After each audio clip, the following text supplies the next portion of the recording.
Alright, we got our bevels all ground. We got everything sorted out here with the tang portion. We're going to go ahead and get this bad boy tossed in the forge, get it thermal cycled and heat treated. So let's get after it.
Well, everyone, as you can probably tell by the sound of my voice, things didn't go too well.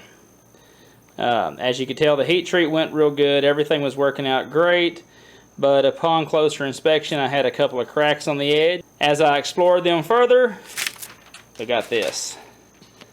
Yep, no more messer sword. But can't always be perfect. Grain structure did look good. Like I said, just had 2 cracks. Those 2 cracks led to failure. But there is some positives in this little project here.